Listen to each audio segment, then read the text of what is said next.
Have you ever understood a topic clearly but struggled to explain it to someone who thinks, reads, or decides differently from you? Perhaps your explanation stayed too technical, became so simple that it lost accuracy, or never answered what the reader actually cared about.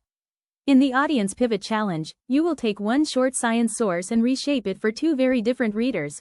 First as a children's bedtime story, and then as a letter to the mayor. You will do the writing, receive actionable feedback, revise, and test the skill again. The PlayLab practice is designed for about 40 minutes, with shorter and extended paths available. This is an educational writing exercise, not a service for completing restricted or graded work. Let's review today's destination and flight plan.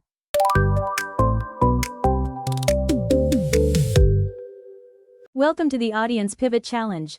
Today's session is about a skill that matters anywhere complex information has to travel between people, changing the way a message is communicated without changing what is true. Our source will be a short formal science text. You will first reshape it as a children's bedtime story. You will then pivot again and write a letter to the mayor. Those two pieces should sound, feel, and function very differently, but both must remain faithful to the same scientific source. By the end of the session, you should have two completed adaptations, a clearer understanding of your present audience pivot skills, and one specific next step for improvement. The goal is not simply to make difficult words easier. You will work on the deeper decisions: what this audience needs first, what background knowledge you can assume, which evidence matters most, what tone and structure fit the situation, and which scientific details must never be distorted or lost. Please use a short, public, non-confidential science abstract or excerpt. You may also use the supplied practice source. Do not paste personal data, private research, unpublished findings, restricted assessment material, or a complete copyrighted paper you are not authorized to use. Our central PlayLab AI practice is designed for approximately 40 minutes. A shorter path can still produce a useful diagnostic and supported adaptation. The standard path completes the full cycle of assessment, instruction, performance, feedback, revision, and transfer. Additional time opens more audience and format challenges so that you can work toward greater accuracy, independence, and fluency. More time does not guarantee mastery. Your progress will be shown through the quality of your revisions and how independently you can transfer the method. We will begin with check-in.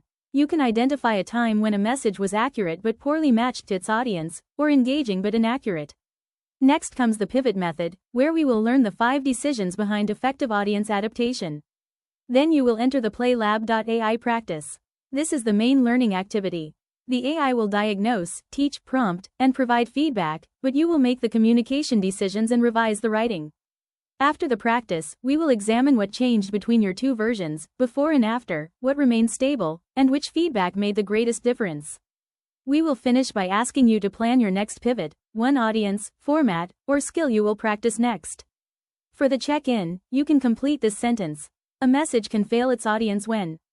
Add a brief example, but do not share private or identifying details.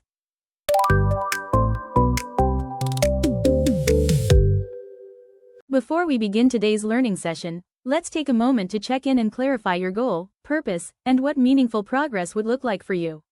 Please scan the QR code to open our discussion board. Share a short response to each of the 3 questions: what you are working on today, where you feel stuck or uncertain, and what would make this session successful. Then read at least one response from another learner. You have 5 minutes for this check-in.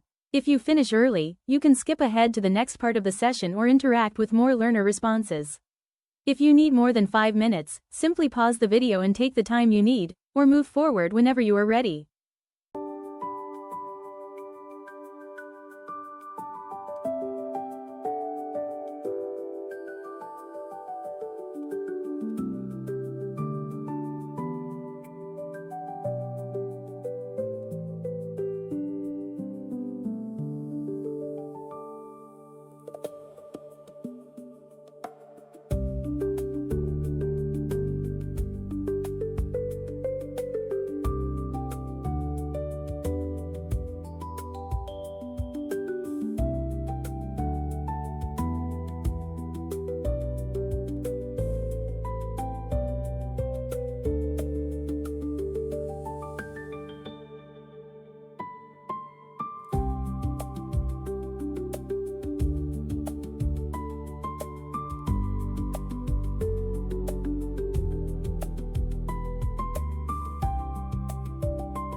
This slide introduces today's guiding method, pivot.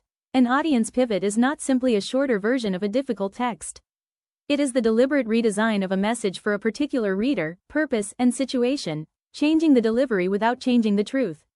Your target is to transform one formal science source twice, first into a children's bedtime story, then into a letter to the mayor, and explain why each version fits its audience. The first move is to preserve the claim, evidence, and caveats. Before adapting anything, identify what cannot be lost, the main conclusion, supporting evidence, important limitations or uncertainty, and any numbers that must remain exact. We will capture these in a source fidelity map that becomes our accuracy check. This prevents a common mistake. Simplified or engaging science can become more certain, dramatic, or causal than the source allows. A bedtime story may use imagined characters and settings, but not invented scientific evidence. A mayoral letter may explain possible local relevance, but it cannot present an unverified local condition as fact.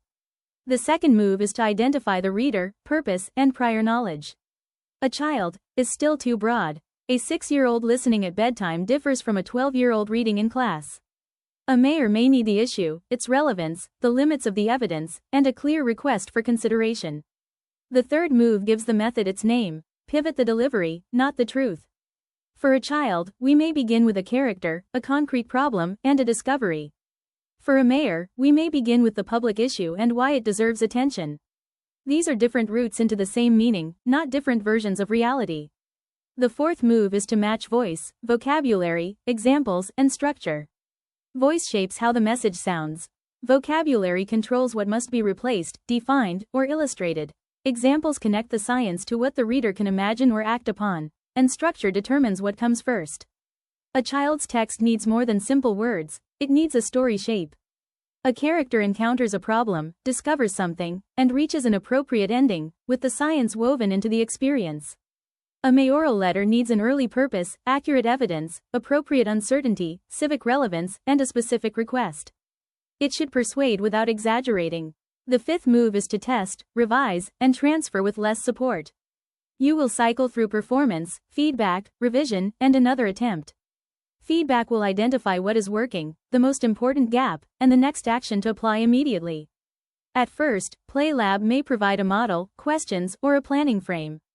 As your performance becomes more secure, that support will fade.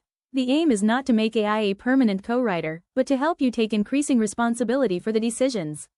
The cognitive demand also grows. First, you identify the source's claim, evidence, and caveats. Then you compare audience and genre needs. Next, you make strategic choices, justify them, and revise.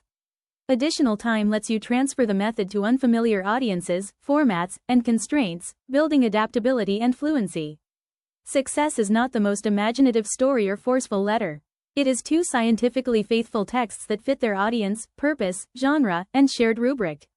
Around 40 minutes completes the core cycle. A shorter path gives a useful skill snapshot, while more time provides varied practice, less scaffolding, and stronger evidence of transfer.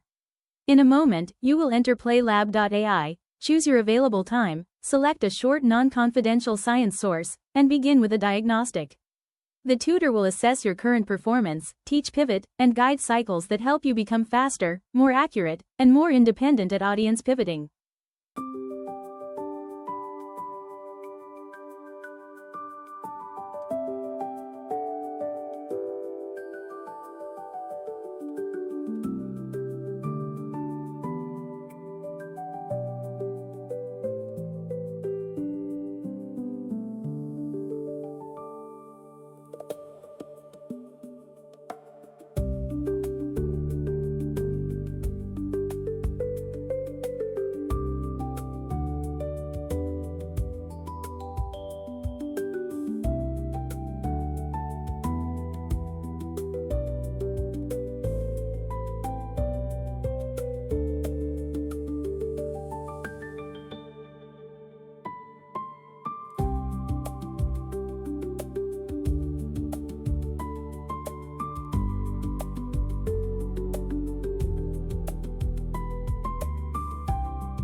Now, let's begin your guided tutoring session. This tutor periodically checks your understanding, gives direct instruction, and provides guided practice and feedback to help you improve step by step. You will move through learning cycles: assess, learn, practice, receive feedback, apply the skill independently, and continue to the next challenge. You have 40 minutes for this activity, but you may adjust your participation based on your available time. Scan the QR code to open the assigned tutoring activity and follow the personalized prompts one at a time. Think, practice, and respond in your own words as you work toward your session summary and next step. Use the assigned activity only. Do not enter private or restricted information, and do not use other AI tools during this learning activity. This process is designed to strengthen your own thinking and build the targeted skill.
Great job completing the tutoring session. Now, let's take a few minutes for a learning debrief. Reflecting on your own learning, also called metacognition, helps you recognize what changed, what you can do more confidently, and what your next step should be. Please scan the QR code to return to Padlet.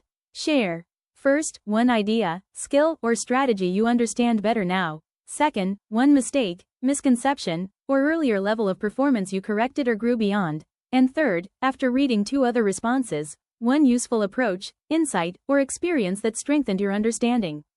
The goal is to reflect on your own progress and learn from one another. You have 5 minutes to complete this activity. If you need more time, pause the video and continue when you are ready.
Great, congratulations on reaching the final step. After each learning or tutoring session, it is important to reflect on what comes next. This checkout is your chance to recognize your progress, identify what still needs attention, and choose your next practice step. So, what is your next learning move? Think about these 3 questions. What became clearer for you during this session? What question, difficulty, or uncertainty still remains? And what will you practice next, and when will you do it? Please scan the QR code and post a brief response to each question. You have 5 minutes. Remember, reflect, plan, and continue building mastery. Thank you for learning with us. If you enjoyed this tutoring session or would like more guided tools and resources, please like, subscribe, and explore the additional resources in the description below. See you next time.